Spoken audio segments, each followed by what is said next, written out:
Monmouth celebrates Founders Day. A new class teaches about world hunger at the university and could your antibiotics be hurting you? Stay tuned.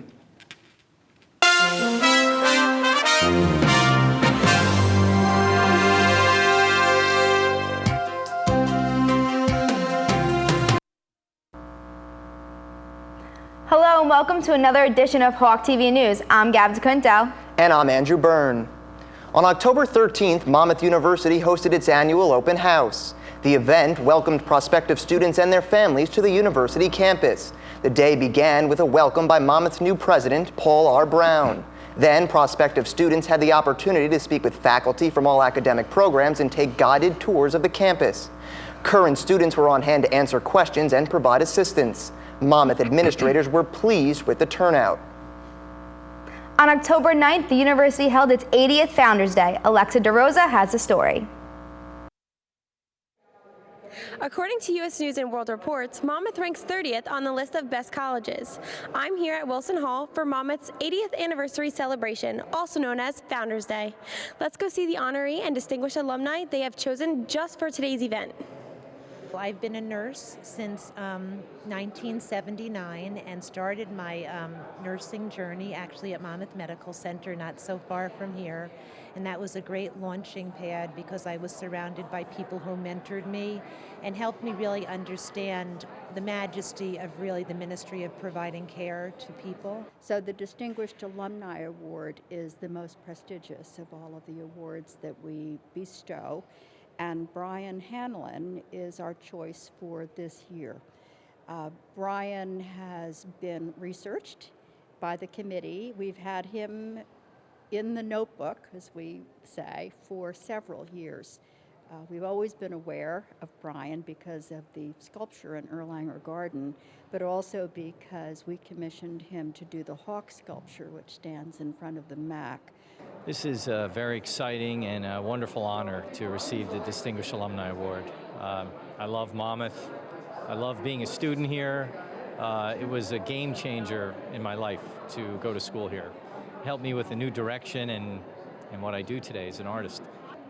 I think Monmouth University, when I think of Monmouth University, I think of a university that has really embedded itself in the community in which it's located and more broadly has impacted the state of New Jersey and certainly the lives of students coming from many other different places. I think the strong liberal arts focus really enables Monmouth to facilitate the development of folks in whatever their particular professional journey is in ways that allow them to be critical thinkers and have a great sense of inquiry and curiosity about the world around them. And that's really what so much of the world depends upon now. The most memorable statue is the involved student that I did here of at the time, my girlfriend, who I married and have 5 children with, Michelle.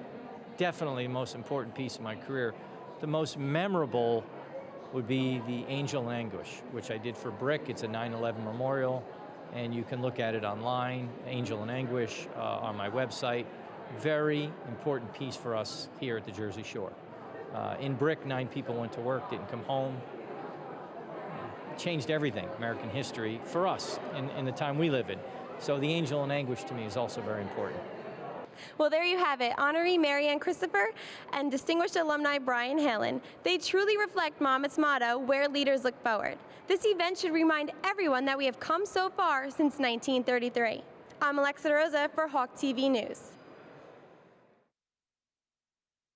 Thanks, Alexa. On Monday, October 28th, the Monmouth University Urban Coast Institute is hosting its 9th annual Champions of the Ocean Awards dinner with the theme Smart Storm Ready. The American Red Cross and the South Jersey region will receive the Coastal and Ocean Leadership Award. The UCI will also be giving the National Ocean Champion Award to Admiral Thad Allen for directing the federal response during Hurricanes Katrina and Rita and serving as the National Incident Commander for the Deepwater Horizon oil spill. For tickets to the dinner, additional information, or to make a donation, contact Lorraine Jordan or visit the Urban Coast Institute website. Are you an animal lover? Well, on Monday, October 21st, the university will be showing filmmaker Amy Finkel's Forever. The documentary is about pet attachment and loss. It will delve into how we preserve more than just our pets' memories. The film is free and open to the public. Following the film, there will be a panel discussion with Monmouth's very own psychology professor, Kristen Coppola, and social work professor, Chris Costello. The film is sponsored by Monmouth University's Department of Communication and the Center for the Arts as part of the on-screen, in-person film series, which brings 6 films and filmmakers to Monmouth as part of a tour of the Eastern Seaboard. First-year students at Monmouth are now being given the chance to learn about world hunger and a new class being offered. Debating Globalization World Hunger is a first-year course dedicated to teaching students about world issues such as hunger as they transition into their academic life. Recently, the class visited the Monmouth University Community Garden to see how it helps to relieve hunger of those fortunate in the local area. The purpose of the community garden is to allow participants to grow their own fresh produce, as well as produce that will be donated to charity. The trip was coordinated by their professor, Rekha Datta, and the dean of the School of Social Work, Robin Mama. The class is currently trying to organize a Hunger and Heritage Brunch, an event to help fundraise for local food pantries and organizations. The event should take place sometime around in Thanksgiving. The Monmouth County Sheriff's Office and Office of Emergency Management developed the program Seniors Taking on Readiness Measures, or STORM. Debriefings following Hurricane Sandy determined that seniors were not prepared when the emergency hit. The new program is aimed towards Monmouth County's senior citizens, giving them an opportunity to receive a free emergency supply kit. Sheriff Sean Golden said the OEM received a $30,000 grant to fund the emergency supply kits, and Golden credited the idea to coordinator Michael Oppegard. He said that they used FEMA's emergency supply list to determine which items to put in the kit. Some of the supplies include water, a toothbrush and toothpaste, can opener, flashlight, and batteries. Although the program is aimed at seniors, Oppegard stressed that everyone needs to be prepared for an emergency by being informed, making a plan, building a kit, and getting involved. With cold and flu season on the rise, the new information shows we may not know how to protect ourselves properly. Doctors have been overprescribing patients with antibiotics. If given unnecessary antibiotics, it is likely that the patient will not benefit and could be harmed.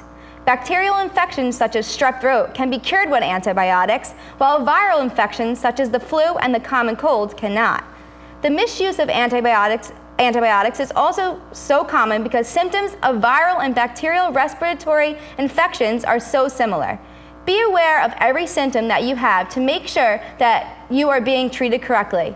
If you feel as though you may have a viral infection, first confirm with your doctor. Also be sure to take a few hours out of studying for exams to hydrate and rest. We will now take a short break, but stay tuned for more Hawk TV News.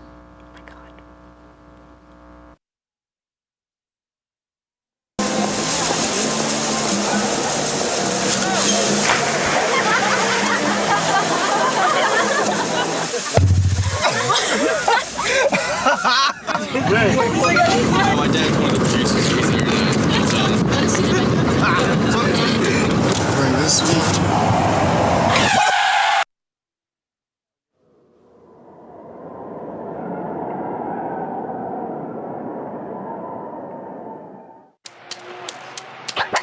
Today is Saturday. Today is Saturday. Yeah. Salad on Saturday, fruit on Friday, bubble ball Thursday.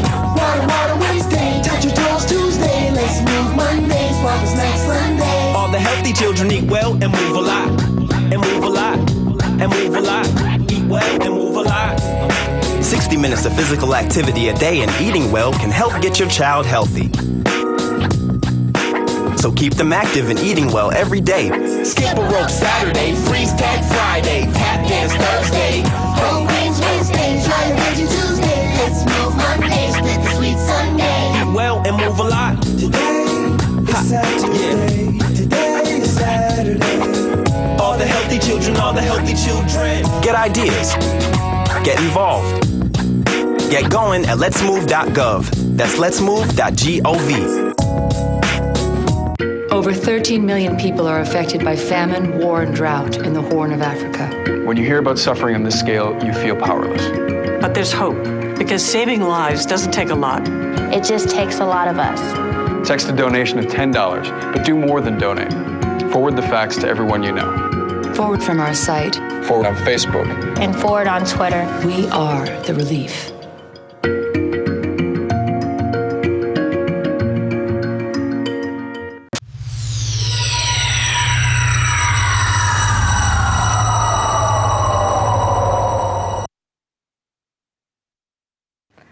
Welcome back to Hawk TV News.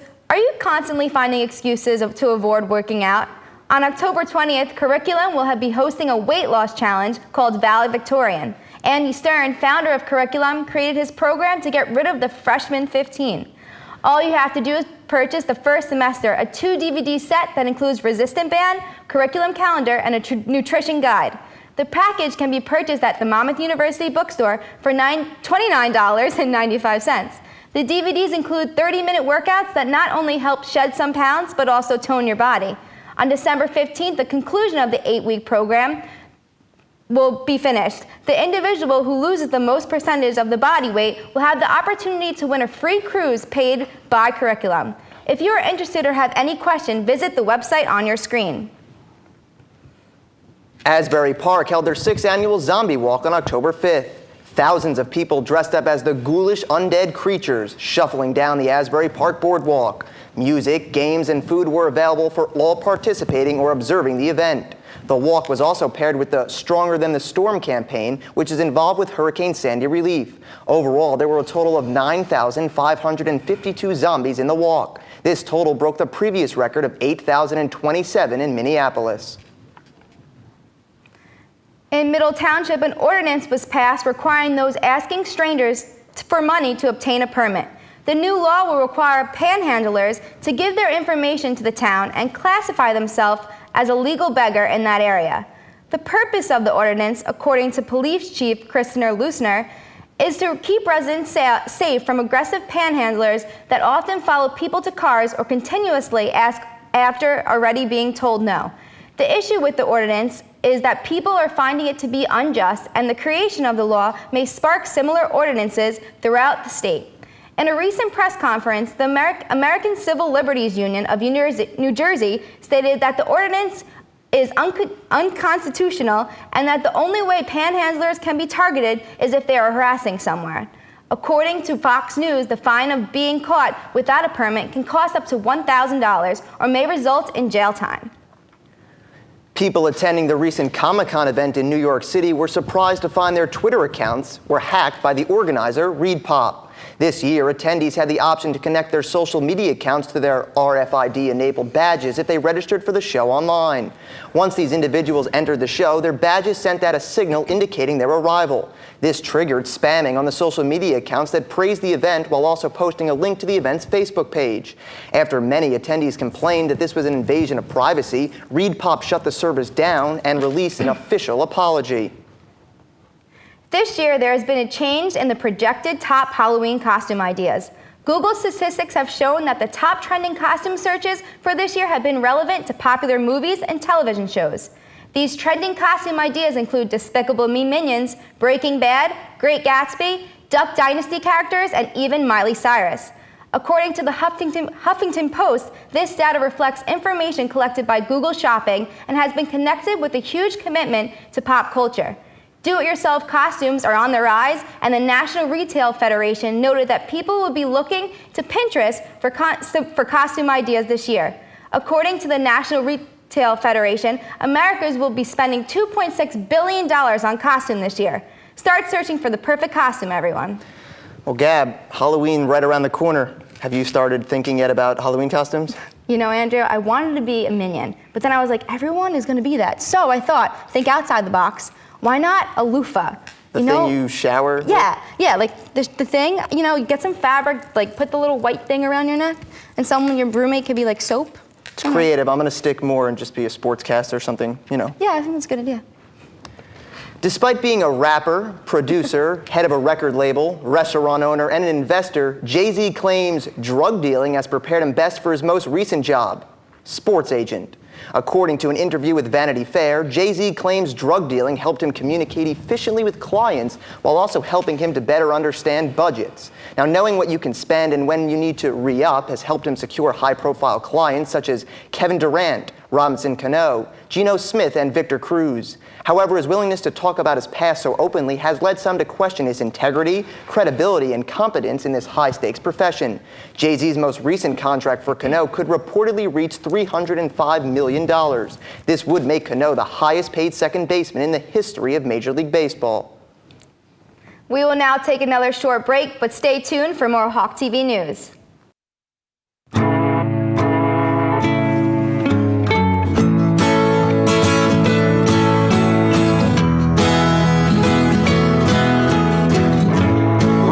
Son, tell him that I've begun to dream of things to come, and tell the trees not to look for me. I'm going to find some peace of mind. Wake the sun. Wake the sun, wake the sun, wake the sun.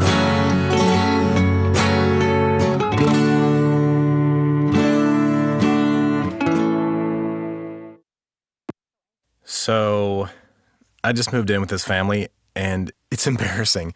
The little one, he likes to go outside and crawl around in the giant litter box. I don't know what he's doing. I mean, I was born and I knew how to use the litter box. Look at that! That's disgusting! Oh, poop already! You're making me nervous. Oh, okay, I can't look at this anymore. I really hope he grows out of this, for his sake.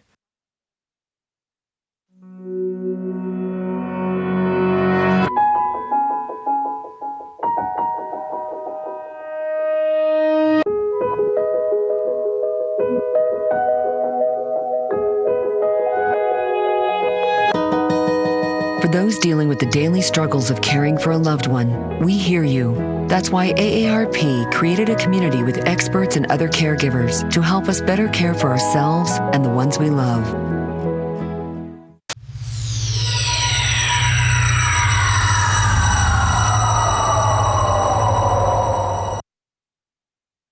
Back to Hawk TV News. Despite leading the Yankees to their lowest win total since 1992 and missing out on the playoffs for the second time in his 6-year reign, Joe Girardi will remain the manager of the New York Yankees. On October 9th, the Yankees and Girardi agreed on a new 4-year contract worth $16 million. The contract makes Girardi the second highest paid manager in the game, trailing only Mike Scioscia of the Angels. Girardi, who led the Yankees to a World Series title in 2009, has also guided the Yankees to the American League East title 3 times under his watch. Make it 6 straight losses for the New York Giants to open their season after their 27-21 defeat on October 10th at the hands of the Bears. Quarterback Eli Manning threw 3 more interceptions, giving him 15 on the season to lead the NFL. He has thrown at least 1 pick in every game since the beginning of the season. The Giants are off to their worst start since losing their first 9 games in 1976. For now, it appears that head coach Tom Coughlin is in no dangers of losing his job. The Giants will look for their first win of the season when they host the Minnesota Vikings on Monday Night Football on October 21st. I now send it over to my co-anchor Andrew Byrne with our Monmouth Sports Update. Hi everybody and welcome back to Sports Talk. The Monmouth University football team's 3-game win streak ended with their 28-10 loss to St. Francis on October 12th. MU dug themselves an early hole, falling behind 21-0 after the first quarter. The Red Flash kept the Hawks in check offensively, limiting Monmouth to just 191 yards of total offense. The loss saw the end of both Julian Hayes and KB Asante's stretch of 4 straight games with at least 100 yards rushing. At 3-4 on the season, MU returns home and will try to get back to the 500 mark when they face Cornell on October 19th. It's the Hawks' annual homecoming game and a chance at revenge as Cornell downed Monmouth 41-38 last season. Kickoff is set for 1 p.m. The men's soccer team appears to be coming out of their funk. On October 9th, in a MAC showdown with Iona, the Hawks won 1-0. Freshman Dave Nigro broke a scoreless game in the 79th minute, while goaltender Eric Klinowski was solid in net to earn the shutout. On October 12th, MU pushed their winning streak to 2 behind a strong performance by Francois Paco Navarro. Navarro had a hand in both goals, assisting on Jacob Rubenstein's in the 31st minute and then adding his own goal right before halftime. The Hawks sit at 3-5-3 overall and are unbeaten in MAC play at 2-0-1. MU is back in action October 16th against Rider. Game time is set for 7 p.m. As for the women's soccer team, their unbeaten streak now stands at 7. On October 9th, Monmouth and Iona played to a 1-1 draw. Monique Plesha opened the scoring with her 5th goal of the season early in the first. It appeared that would be the only scoring of the game until Kara Maguire delivered the equalizer late in the second half. But MU found themselves back in the win column on October 12th when they beat Siena 2-0. Dana Costella scored both goals for the Hawks, and Ashley Lewis notched yet another shutout, her 9th in 13 games. The Hawks are 11-1-1 on the season, and like the men, unbeaten in MAC play at 5-0-1. They'll look to continue their strong play when they host Rider on October 16th. Game time is 7 p.m. Be sure to check out GoMUHawks.com for Hawks athletic updates and tune into the Extra Point every night at 6:30 when I and our team of experts will provide you the latest in Monmouth sports. Until the next time on Sports Talk, I'm Andrew Byrne. Now let's send it back to the desk. Thanks, Andrew. That's all we have for this edition of Hawk TV News. Thanks for joining us. I'm Gab DeQuinto. And I'm Andrew Byrne. Be sure to tune in next time for more Hawk TV News.